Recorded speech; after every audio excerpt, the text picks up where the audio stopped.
These are this afternoon's top stories. Tropical storm watch is in effect for another storm. Caribbean environment meeting underway in St. Lucia. Sierra Leone discharges last Ebola patient. Good afternoon. Welcome to the ZIZ Midday newscast. Today is Monday, 25th August 2015. I am Nisha David. In national news, while the Federation was spared from the effects of Tropical Storm Danny, the St. Kitts Nevis Met Office is now advising that a Tropical Storm Watch is in effect for St. Kitts Nevis for a new weather disturbance known as Erica. On the forecast to track, the center of Tropical Storm Erica is expected to approach the Leeward Islands on Wednesday night and early Thursday. Therefore, a tropical storm warning will likely be issued within the next 24 hours. All residents are urged to monitor the movement of Erica closely and take action to protect life and property. Wilman McCall, operations supervisor at the Solid Waste Management Corporation, says persons should refrain from putting household waste outside during the passage of any storm. McCall was at the time speaking on the Information, Education and Public Awareness Program Waste Matters about his observations of garbage being put out for collection during the weather system Danny. Because if there's a system expected, a storm, a tropical storm, or whatever the case may be, one would expect persons to secure not only your gas tanks, but your garbage bins. And the garbage itself must be secured so that it wouldn't get caught up in the wind and the rain and all the things that goes on during those systems. In the meantime, while Danny has disintegrated, the St. Kitts Met Office says it is now monitoring a tropical system that is out in the Atlantic. The St. Christopher Air and Seaport Authority is now focusing on clients clearing their cargo from the seaport as the Atlantic hurricane season heats up. Currently, Louis Hendrickson, Casper's seaport manager, says his institution is treating this as a priority because of the challenge in obtaining cargo after they have been secured. Because of where the warehouse is located, we cannot take any chances in leaving cargo there. So we'll take that cargo out and we'll stuff it in containers. And after that is done, it's a very, very challenging process to be able to get something for a particular customer. Hendrickson says the port has had a good track record when it comes to handling cargo. Because of the actions that we have taken in the past to ensure that we protect people's goods, that we have suffered very little losses in the past because of the action that we take prior to a storm. The seaport manager said Customs and Excise Department will work alongside the Port Authority in order to issue pre-releases as far as possible. Regionally, the Economic Commission for Latin America and the Caribbean, ECLAC, is assisting member states in the implementation of regional agreements on rights of access to information, public participation, and access to justice on environmental matters. ECLAC convened a two-day meeting in St. Lucia on Monday. Organizers say the goal is to strengthen environmental governance in the region. Here's more. Diane Quales heads ECLAC's sub-regional headquarters in the Caribbean. She says the two-day meeting will focus on Principle 10 of the Rio Declaration on Environment and Development. That article is the global standard of environmental democracy, and it provides a platform for the participation of concerned citizens in environmental issues. The declaration has been signed by 20 countries. St. Lucia is not one of the signatories. Quales says it is an important instrument for upholding specific rights. For it to be successful, every citizen must become involved. And it is in an interest of a government to engage all citizens in the sustainable development process if it is to be successful. And therefore, Principle 10 promotes those access to those facilities that promote increased engagement on the part of the average man in the street, access to information, access to participation, to the right to be heard. Quales says Article 10 strives to ensure that environmental sustainability is placed on the front burner. The environment generally, traditionally, has played second fiddle, if you will, to economic interests and to social concerns. But sustainable development has three important dimensions: the economic, the social, and the environmental.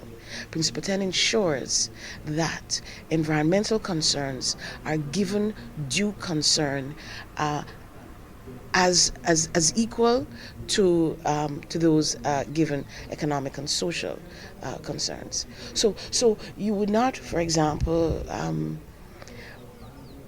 establish a new development, a new housing development in an area that is well known to be ecologically and environmentally vulnerable. The community would have a voice to come out and say, this is not good for us. This is not good for our country. Article 10 is based on the premise that environmental issues are best handled with the participation of all concerned citizens. At the national level, it hopes to ensure that every citizen has unfettered access to information concerning the environment that is held by public authorities. It mandates that countries facilitate and encourage public awareness and participation by making information widely available. Alison Kentish, HDS News Force.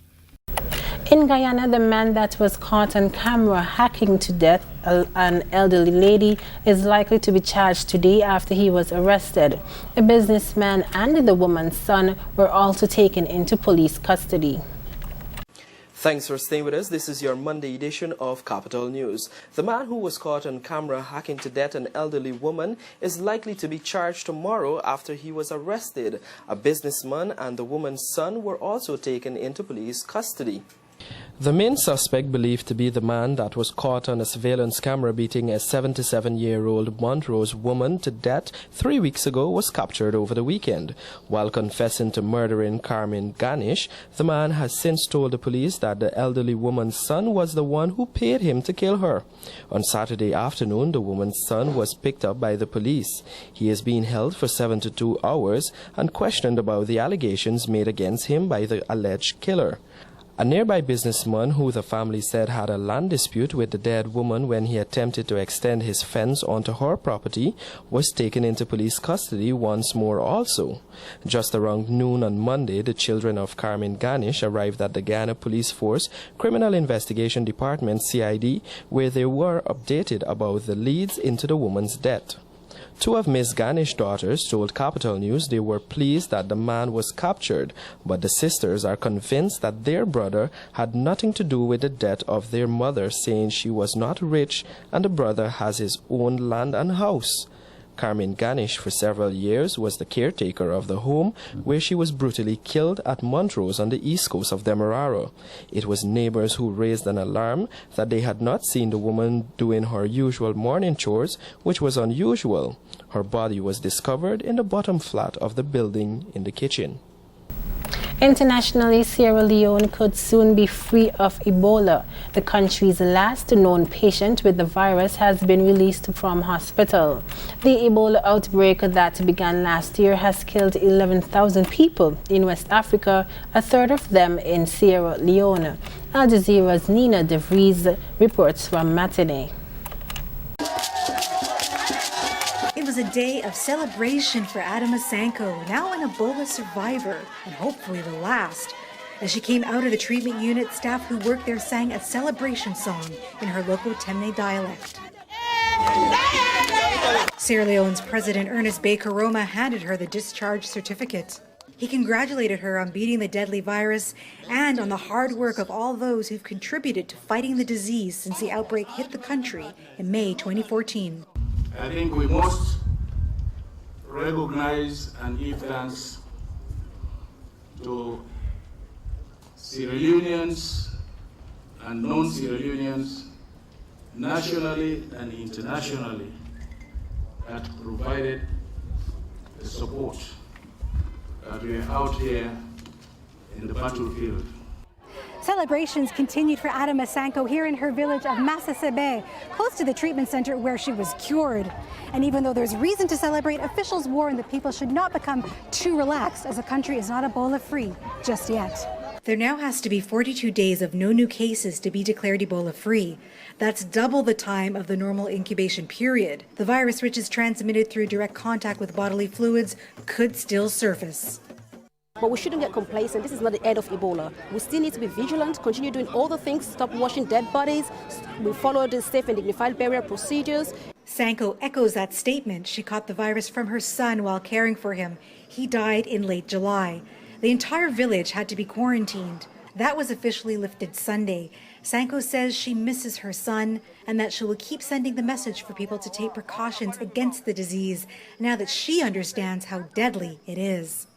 I want to remind people Ebola is still around. So if you are sick, call 117, the emergency Ebola response line. I do not want anyone else to get sick.